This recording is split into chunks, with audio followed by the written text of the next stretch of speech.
नमस्कार दोस्तों। साधक कभी दरिद्र नहीं हो सकता, नहीं हो सकता, नहीं हो सकता।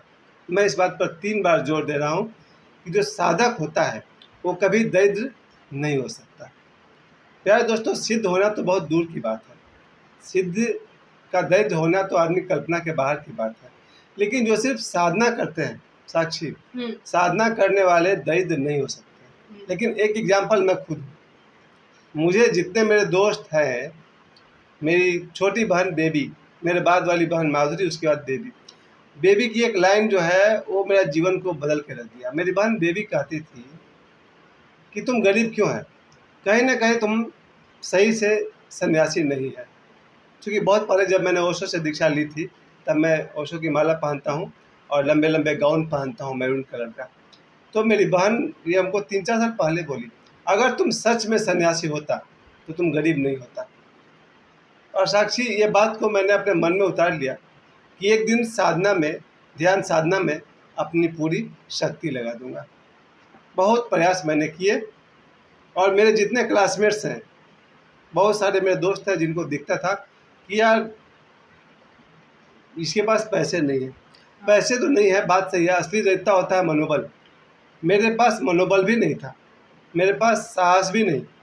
यानी देखा है कि असली दरिद्रता गरीबी नहीं है, असली दरिद्रता होता है मन से गरीब होना। हाँ। और आज हम लोग शुक्रवार के दिन है, मैं चाहता हूँ कि आज हम लोग माता लक्ष्मी पर बात करें। और माता लक्ष्मी के विषय को मैंने उठाया है कि साधक कभी दरिद्र नहीं हो सकता। इसके मैं आपको बहुत सारे प्रमाण देने वाला हूँ। हम सब की इच्छा है कि हम सब अमीर बने, दरिद्र नहीं रहें, बात सही है। और मेरे जीवन में ऐसा रह चुका है कि बचपन में मुझे भी 8-9 साल तक बहुत बार गांव में रहता था तो कभी दूध मांगने गया हूँ, कभी दही मांगने गया हूँ, कभी मट्ठा बोलते हैं हम लोग, छाछ, वो मांगने जाते थे।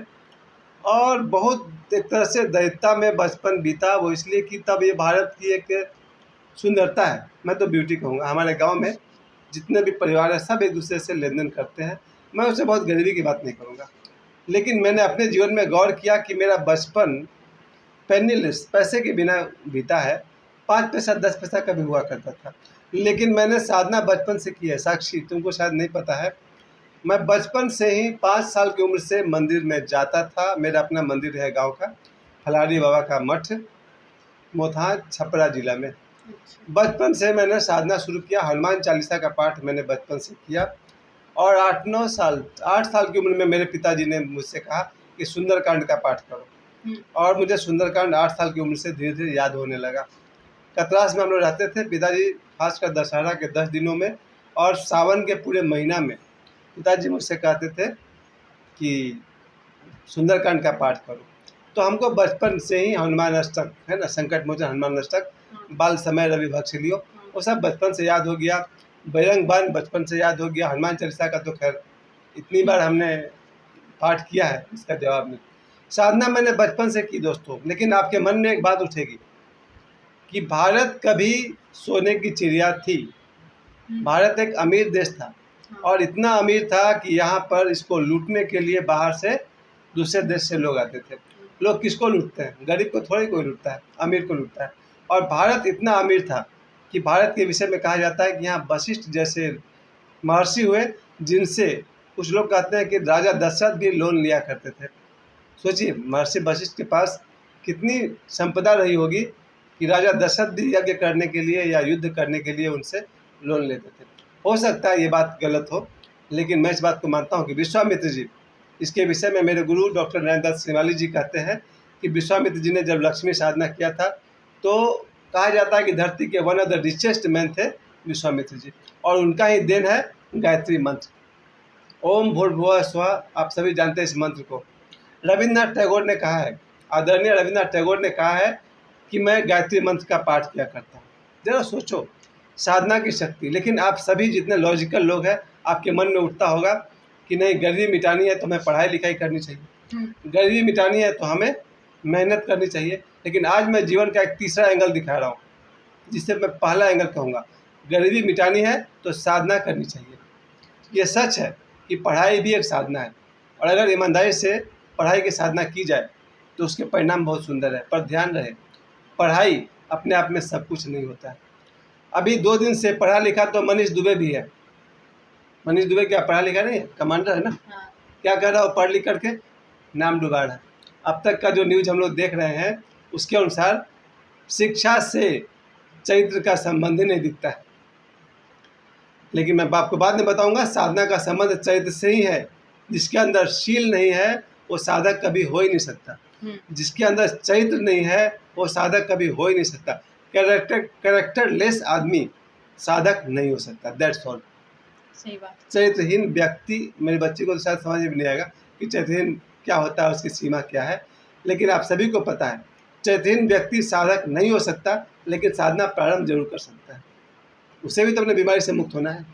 चरित्रहीनता एक बीमारी है जिससे निकलने के लिए और कोई उपाय नहीं है। साधना शुरू करें। साधना के रोशनी को इतना बढ़ा दीजिए कि चरित्रहीनता का अंधेरा समाप्त हो जाए। चरित्रहीन से चरित्रहीन व्यक्ति भी जो चोर है, डाकू है, दुनिया के सारे कुकर्म करता है, अगर उसको लगता है कि हम गलत है, मेरा जीवन गलत है, मेरी आदत गलत है, मुझे इसमें से निकलना चाहिए, वो अगर साधना शुरू कर दे, धीरे धीरे महीना, 2 महीना, 3 साल में अपने सारे बुराइयों से बाहर निकल जाएगा। मैं हूँ इस बात का साक्षी, मैं हूँ गवाह, अपने बल पे कहता हूँ। गिरा से गिरा हुआ आदमी, पतित से पतित आदमी भी अगर साधना करे तो इस देश का सर्वश्रेष्ठ मानव में से वो भी शामिल हो सकता है। आज प्यारे दोस्तों, शुक्रवार के दिन मैं लक्ष्मी और साधना दोनों को एक साथ जोड़ रहा हूँ। हमारा देश अमीर था, आज अमीर है और अमीर होगा, क्योंकि हमारे देश में आज करोड़ों लोग हैं जो साधना के दिशा में बढ़ रहे हैं। आपको आश्चर्य होगा साक्षी, हम लोग को लगता है कि 2-3 साल पहले बॉलीवुड का ऐसा प्रभाव था कि बच्चे बच्चे के ज़बान पर फिल्मी गाना हुआ करते थे। हाँ, सही बात। आज देखा जाए तो 10% बच्चे ही बॉलीवुड के दीवाने हैं जो डांस क्लास करते हैं और समझते हैं कि इससे मेरा करियर बन जाएगा। लेकिन आज मुझे लगता है 50% से अधिक बच्चे हैं जो फिर से गीता का पाठ कर रहे हैं, गीता का श्लोक याद कर रहे हैं, फिर से रामायण की महिमा गाई जा रही है, फिर से हनुमान चालीसा का पाठ हो रहा है, और जो अन्य धर्म के लोग हैं उनके बच्चे अपने अपने धर्म ग्रंथ को पढ़ रहे हैं। आज 21वीं सदी में फिर से धर्म का उत्थान हुआ है, प्रगति हुआ है। इस समय 2023 में मैं अपने बल पे कहता हूँ, एक ज़माना था सब लोग टीवी पर फिल्मी गाना सुनते थे, फिल्म देखते थे। आज लोग टीवी पर भी संस्कार चैनल देख रहे हैं। रामदेव बाबा से शुरू हुआ था ये परंपरा, और भी बहुत सारे संत हैं, अनिरुद्धाचार्य जी और कैसे कैसे संत हैं जिनको देख देख कर लोगों ने धर्म यात्रा प्रारंभ किया। साधना बहुत जरूरी है दोस्तों, क्योंकि मैं जितने भी साधक को जानता हूँ, अगर मैं ओशो की बात करूँ, साक्षी आपको पता है ओशो ने अपने बचपन के समय से घंटों ध्यान में बैठते थे। ओशो के घर वाले कहते थे कि यह बैठ गया है आंख बंद करके तो भरोसा नहीं कितना देर बाद उठेंगे, 5 घंटे बाद, 10 घंटे बाद, और अलग अलग जगह पर 2 बजे रात को निकल पड़ते थे साधना करने। ओशो रात को 2 बजे उल्टा दौड़ते हुए ध्यान करते थे। उल्टा दौड़ता हुआ मतलब फेस आगे और पीछे की तरफ दौड़ रहे थे। क्यों? अगर हम सीधा दौड़ेंगे ना तो हमारा मन विचार में फिर डूब जाएगा। अगर हम सीधा दौड़ेंगे तो क्या होगा, हमारे मन में विचार चलेंगे, हमको तो दिख रहा है ये रास्ता है, ये पेड़ है, कुआं है। अगर हम उल्टा दौड़ेंगे तो हमें सजग रहना ही पड़ेगा, और सजगता ही ध्यान है। That's all. ध्यान क्या है? सजगता ही ध्यान है। Awareness is meditation. तो ओशो रात को 2 बजे उल्टा दौड़ते थे, ये उनकी ध्यान साधना थी। एक बार एक दूध वाला सुबह 3-4 बजे भोर में और दूध सप्लाई करने जा रहा था, साइकिल लिए हुए था। उसने देखा कि रात को कोई उल्टा दौड़ रहा है। उसने ओशो को देखा कि भाई कोई लड़का 15-16 साल का लड़का उल्टा दौड़ रहा है। उसको लगा भूत है। उसने साइकिल पटका, दूध का बर्तन गिराया और भागा वहाँ से पैदल। ओशो ने उसको बहुत रोका, चिल्लाया कि रुक जा भाई, और सुबह में ओशो को उसका साइकिल और बर्तन पहुँचाना पड़ा। ओशो बचपन में से लेकर के शायद पूरे जीवन भर 3 बजे सुबह में जगा करते थे, और 3 बजे सुबह से नदी में जा कर के 6 घंटा स्नान करना, 3 बजे सुबह से लेकर 9 बजे रात तक, यही उनका साधना था। कभी कभी ओशो रात को 2 बजे घर में लौटते थे। कहाँ थे भाई? शमशान में थे। उनके पिताजी दरवाज़ा खुला ही छोड़ दिए। 2-4 बार शुरू में डांटा, फटकारा, फिर बोले कोई फ़र्क नहीं पड़ता, बोले दरवाज़ा ही खुला छोड़ दो, उसको जब आना होगा आएगा। ओशो रात को 10 बजे, 11 बजे, 2 बजे रात को शमशान में रहते थे। वहाँ देखते थे भाई भूत क्या होता है, भूत क्या कर सकता है, और शमशान में साधना करना। ओशो ने गजब, कब्रिस्तान में साधना किया है। कब्रिस्तान में जाकर ओशो ने साधना किया है, शमशान में साधना किया है, और एकांत जगहों पर कहाँ कहाँ वो साधना करते थे। और मेरे नज़र में ओशो एकमात्र ऐसे रिचेस्ट मैन हुए जिनके पास 96 रोल्स रॉयस था। एक रोल्स रॉयस कार का दाम अभी 10-12 करोड़ है। 2-4 रोल्स होना तो बहुत बड़ी बात है। ओशो के पास 96 रोल्स रॉयस था। इसी से मैं कह सकता हूँ साधक दरिद्र नहीं हो सकता है। ओशो के पास 5 एरोप्लेन था, कोई छोटा मोटा नहीं, बहुत लंबा चौड़ा। उनका एरोप्लेन देखना कभी, एक डॉक्यूमेंट्री है उसमें दिखाता है ना, वाइल्ड लाइफ। वो बड़े से बिल्डिंग के पीछे से एक बड़ा सा जहाज उड़ता हुआ जा रहा है, उस पर लिखा हुआ है रजनीश एयरवेज। ओशो के पास हवाई जहाज है, ओशो के पास रोल्स रॉयस है, ओशो के पास पता नहीं कितनी गाड़ियाँ। और 1-2 एकड़ का आश्रम नहीं है। साक्षी तुम बोल के देखो, ओशो का जो आश्रम था अमेरिका में ओरेगन में, कितना एकड़ का था? 1 एकड़ की, 100 एकड़ की, 1000 एकड़, कितना एकड़ का था? 100 एकड़। 100 एकड़। ओशो का आश्रम 64,000 एकड़ था। 64,000 एकड़ का आश्रम था ओशो का अमेरिका में। अमेरिका में जरा 1 एकड़ ज़मीन खरीद के देखो कितना महंगा पड़ेगा। हाँ। ओशो का आश्रम जो था अमेरिका में वो 64,000 एकड़ यानी कि 326 वर्ग मील, यानी कि 18 स्क्वायर किलोमीटर। यहाँ से धनबाद से भी लंबा बाउंड्री था, आश्रम का बाउंड्री था।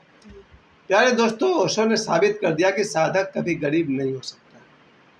आज शुक्रवार का दिन है, मैं फिर से आप सभी को बताना चाहता हूँ, हमारे जो गुरु जी हैं डॉक्टर नारायण दत्त श्रीमाली जी जिनके भाई ने मुझे ये सब अंगूठी दिया हुआ है, मेरे गले में जो रुद्राक्ष वगैरह है सब डॉक्टर राधाकृष्ण श्रीमाली जी का दिया हुआ है। डॉक्टर नारायण दत्त श्रीमाली जी ने अपने एक प्रवचन में कहा है, वीडियो है उनका, कि तुम सब जितने लोग यहाँ बैठे हुए हो, तुम सबकी संपत्ति मिला दो, उससे ज़्यादा संपत्ति मेरे पास है। डॉक्टर नारायण दत्त श्रीमाली जी, आप लोग याद होगा बागेश्वर धाम सरकार यानी कि पंडित धीरेन्द्र गिरी शास्त्री जब उनका वो दिव्य दरबार लगता है तो आपने पीछे देखा होगा, पंडित धीरेन्द्र गिरी शास्त्री के पीछे डॉक्टर नारायण दत्त श्रीमाली जी का बैनर लगा होता है, फोटो लगा होता है। हाँ। उन्होंने कहा है, यानी बागेश्वर धाम सरकार कहीं ना कहीं श्रीमाली जी के साथ कनेक्टेड है। और देरहा बाबा का नाम तो खुल के लेते हैं। हाँ। कि देरहा बाबा भी चमत्कार करते थे। खैर, तो ये जो डॉक्टर नारायण दत्त श्रीमाली जी ने कहा कि तुम सबके पास जितनी संपत्ति है उन सबको जोड़ दो, उससे ज़्यादा संपत्ति मेरे पास है, इनकम टैक्स वाले सुनते हैं तो सुनने दो, ऐसा उन्होंने कहा था। यही श्रीमाली जी 18 साल तक हिमालय में उन्होंने तपस्या किया है। 18 साल तक लंगोटी पहन करके खाली बदन वो चट्टान पर बैठकर ध्यान कर रहे थे। तो बाकी कोई साधु ने देखा और 3 दिन इंतजार किया था। तो 3 दिन बाद श्रीमाली जी ने आँख खोला था। उस 3 दिन में उनके ऊपर बर्फ़ गिरकर कंधे पर कितना सारा बर्फ़ जम गया था। जब श्रीमाली जी जब फील्ड में लौटे तो भारत के जो उस समय के उपराष्ट्रपति थे डॉक्टर शंकर दयाल शर्मा, बाला साहब ठाकरे साहब, धर्मेंद्र, हेमा मालिनी और प्रसिद्ध हस्तियाँ श्रीमाली जी के पास अपना हाथ दिखवाने आती थी। अच्छा। अब बाला साहब ठाकरे से बड़ा आदमी और कौन होगा? उस समय देश के बड़े से बड़े दिग्गज, चाहे वो प्रधानमंत्री हो या राष्ट्रपति हो, सभी लोगों ने बाला साहब ठाकरे को भरपूर प्यार दिया है। वो बाला साहब ठाकरे डॉक्टर नारायण दत्त श्रीमाली जी के सामने जाकर हाथ दिखाते थे, है ना। मतलब श्रीमाली जी इतने बड़े आदमी बने, किस बल पे बने? साधना के बल पे बने। तो मैंने आपको ओशो का उदाहरण दिया, आपको मैंने डॉक्टर नारायण दत्त श्रीमाली जी का उदाहरण दिया। एक नाम और है जिसको लोग नहीं समझ पाए, देवराहा बाबा। देवराहा बाबा कुछ तो पहनते नहीं थे, लेकिन कहा जाता है उनके पास भी हांडा में बड़े बड़े बर्तन में भर के सोना चांदी हुआ करता था, क्योंकि लोग राजा महाराजा आकर उनको सोना चांदी दान करते थे। ये एक परंपरा है कि ऋषि मुनि को लोग दान करते हैं। बड़े बड़े राजा आते थे और बहुत सारा दान करते थे। तो देवराहा बाबा को भी आप कोई ऐसा वैसा सिद्ध मत समझिएगा। उनके पास अपार संपदा था, बहुत सारा सोना चांदी का तो खैर कम ही मत पूछिए। अब मैं सीधे उतरना चाहता हूँ कि साधना आपको, आप कहिएगा मेहनत। जैसे मैंने कहा कि शिक्षा पा करके ये एसडीएम साहब और कमांडर साहब गड़बड़ा गए। इसका मतलब शिक्षा भी अगर साधक का शिक्षा हो तो कमाल करेगा। साधक जब सुबह ध्यान करने बैठता है तो सारा दिन वो एक बात उसके दिमाग में जरूर रहता है, गलत काम नहीं करेंगे। साधक जब शिक्षित होगा वो अपराध करेगा ही नहीं। मनीष दुबे क्या कर रहा है? पढ़ा लिखा तो है, लेकिन पराई स्त्री के साथ संबंध बना रहा है और हत्या की योजना बना रहा है। साधक न तो पराई स्त्री से संबंध बनाने वाला है और न हत्या का योजना बनाने वाला है। साधक का मन राम में रमा है, वो राम में ही रमा रहेगा। साधक कितना देर साधना करना है? लगातार सुबह 1-2 घंटा 3 घंटा साधना कर लीजिए, बाकी 21 घंटा आप जो काम करेंगे आपसे अशुभ काम होगा ही नहीं। साधक का ये पहचान है। अब मैं अंतिम बात पर उतर आता हूँ जिनके लिए मैंने ये वीडियो बनाया कि आज के 2023 में जिन्हें मैं सबसे बड़ा साधक मानता हूँ, पंडित धीरेन्द्र कृष्ण शास्त्री है तो वो सिद्ध, पर चलिए आप लोग के लिए मैं कह रहा हूँ वो साधक हैं। अपने गरीबी के दिनों ने जो मैंने टाइटल रखा है कि साधक कभी दरिद्र नहीं हो सकता, नहीं हो सकता, नहीं हो सकता। जब पंडित धीरेन्द्र कृष्ण शास्त्री जी गरीबी से परेशान होकर अपने दादा गुरु जी के पास गए, हाँ। तो उसके आगे की कथा मैं चाहता हूँ द हिस्ट्री साक्षी हम लोग को बताए कि गरीबी से परेशान होकर क्या बोले थे कि हमारे घर में आटा भी नहीं है। आटा वो नहीं, वाली बात हम लोग जानना चाहते हैं। चावल का आटा से रोटी बनता था उनका घर में। बिल्कुल।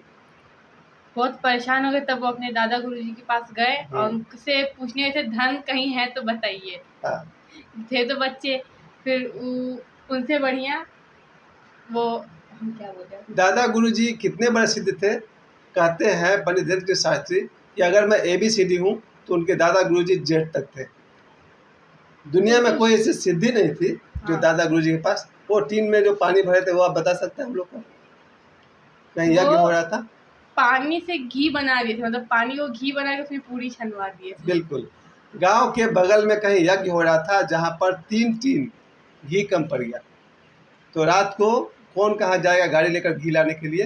तो जो दादा गुरु जी थे पंडित धीरेन्द्र कृष्ण शास्त्री के ग्रैंडफादर, उन्होंने 3 टीन पानी भरवाया और कहा कि इससे पूरी छान दो। हाँ, हाँ, हाँ। यानी कि 3 टीन पानी घी में बदल गया। इतने बड़े सिद्ध के ग्रैंड सन हैं पंडित धीरेन्द्र कृष्ण शास्त्री, और उनके जो ग्रैंडफादर है पंडित धीरेन्द्र कृष्ण शास्त्री के ग्रैंडफादर है सन्यासी बाबा। लेकिन आज हम लोग सिद्धि नहीं साधना की बात करें। तो जब दादा गुरुजी ने पंडित धीरेन्द्र कृष्ण शास्त्री को रात को बुलाया, 2008 में बुलाया था, और उनसे दिन में इन्होंने पूछा कि गरीबी मिटाने का क्या उपाय है। हाँ। तो दादा गुरुजी ने क्या कहा? रात को। बिल्कुल। तो उन्होंने रात को बुलाया और बच्चे को क्या सिखाया होगा, कुछ पता है? नहलवाए पहले नहलवाया। हाँ। उसके बाद उनका हाथ पकड़ के, उस समय बारिश बहुत हो रहा था, तो जो बालाजी का मंदिर है उसके सामने खड़े हुए, तो वो बोले कि सामने से एक लाइट आया था। हाँ। उसके बाद वो रोने लगे और उनके दादाजी बोले कि कह दो कि तुम हमारे और हम तुम्हारे। बिल्कुल। तो उन्होंने कह दिया तुम हमारे और हम तुम्हारे। इस प्रोसेस को कहा जाता है शक्तिपात। हाँ, वही शक्तिपात में आपने देखा होगा, ओशो का बहुत सारा फोटो मिलेगा जहाँ वो फोरहेड पर, थर्ड आई पर अंगूठा लगाए हुए हैं। हाँ। है ना? तो गुरु शक्तिपात करते हैं। देवरा बाबा का शक्तिपात देखिए साक्षी, कैसे करते हैं वो? पैर, देवरा बाबा अपना पैर लटका करके माथा पर रख देते हैं। हाँ। तो देवरा बाबा अपने पैर से शक्तिपात करते थे, है ना? जो अभी हम थोड़े पहले बोले ना कि अब हम क्या बोले, तो इसका मतलब ये नहीं कि हमको उसके आगे का नहीं पता, मतलब जितना बोलो उतना कम है। हाँ। ये कहना चाहिए। आपने देखा होगा साक्षी शिमाल जी का शक्तिपात। हाँ, वो जो अंगूठा उन्होंने टच किया था, तो जो उस लड़की को पूर्व जन्म याद आया था। हाँ, हाँ, हाँ। शक्तिपात अगर फुल वोल्टेज से कर दिया जाए, शिमाल जी ने एक को शक्तिपात कर दिया था, लगभग वो बेहोश हो गई थी। एक्चुअली वो सबकॉन्शियस माइंड में चली गई थी। उसने जिद कर दिया था कि हमको पास्ट लाइफ देखना है। वो वीडियो सभी को देखना चाहिए, समझ में आएगा शिमाल जी क्या चीज़ है। आप कभी शिमाल जी का देखिएगा, लिखिएगा उस पर पुनर्जन्म, डॉक्टर नरेंद्र दत्त शिमाल जी पुनर्जन्म। उसमें एक लड़की ने जिद किया था मुझे पुनर्जन्म पास्ट लाइफ देखना है। जब उन्होंने शक्तिपात किया तो धड़ाम नीचे गिर गई। तो शक्तिपात ओशो भी करते हैं, शक्तिपात डॉक्टर नरेंद्र दत्त शिमाल जी करते हैं, और शक्तिपात देवरा बाबा करते हैं। और उसी तरह दादा गुरु ने शक्तिपात किया पंडित धीरेन्द्र कृष्ण शास्त्री पर। लेकिन बात उतना से पूरी नहीं हुई।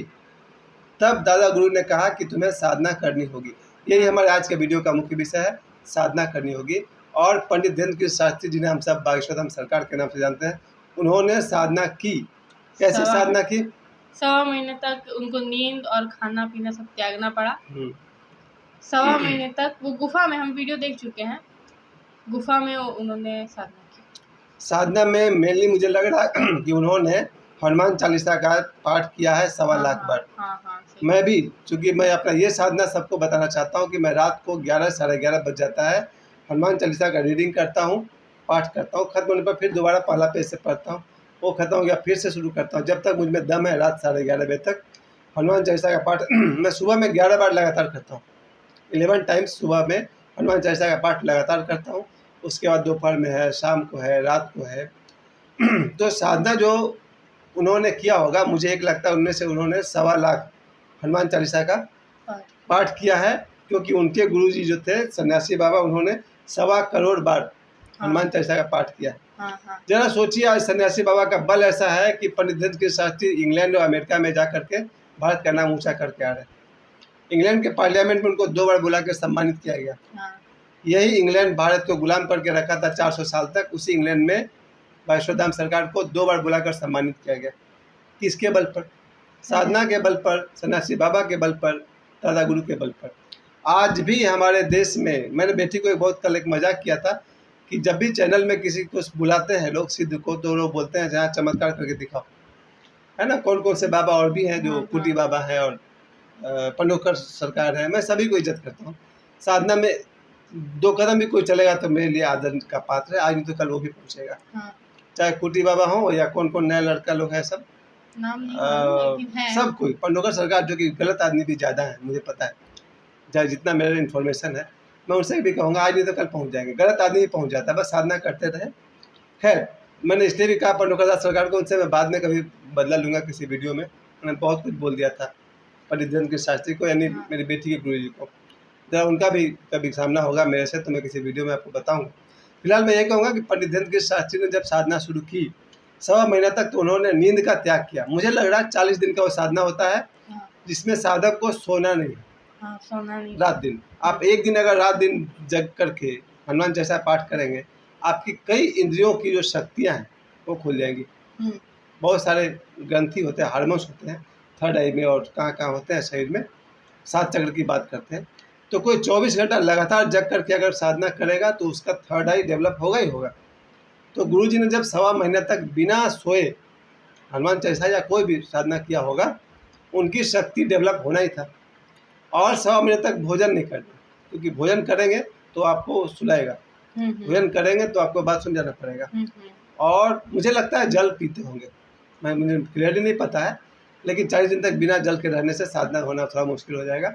बिना भोजन के रह सकता है साधक, क्योंकि उसका बहुत छोटा सा एक ट्रिक है। ओशो कहते हैं कि पहला दिन जब आप उपवास करेंगे तो शरीर खाना मांगेगा कि भाई खाना दे दो, नाश्ता का समय हो गया। आप दूसरा दिन भी आपका शरीर खाना मांगेगा, थोड़ा कम मांगेगा। तीसरा दिन तक खूब खाना मांगेगा, लेकिन जब उसको विश्वास हो जाएगा शरीर को कि ये साधक नहीं खाने वाला है, तो कल से शरीर खाना मांगना बंद कर देगा। आप ये मत समझिए कि 40 दिन साधना किया तो उपवास में उनको बहुत कष्ट होगा, कोई कष्ट नहीं होता। शरीर जान जाता है कि आदमी कमज़ोर नहीं है, ये खाना नहीं खाने वाला है, तो शरीर भी हाथ जोड़ करके साइड में बैठ जाता है। तो गुरुजी ने 40 दिनों तक भोजन नहीं किया, 40 दिनों तक उन्होंने निद्रा नहीं लिया, साधना की। और साधना से वो आज इतना डेवलप हुए कि आप सभी जानते हैं कि जहाँ वो आते हैं वहाँ 10 लाख लोग भीड़ लगाते हैं और एक बार स्पर्श करना चाहते हैं। बस, काफ़ी लंबा वीडियो हो गया। आप सभी से मैं निवेदन करना चाहता हूँ, मैं सरोज पांडे और ये साक्षी पांडे, साधना करने वाला दरिद्र नहीं हो सकता है, नहीं हो सकता है, नहीं हो सकता है। हो सके तो साधना करें। धन्यवाद, धन्यवाद।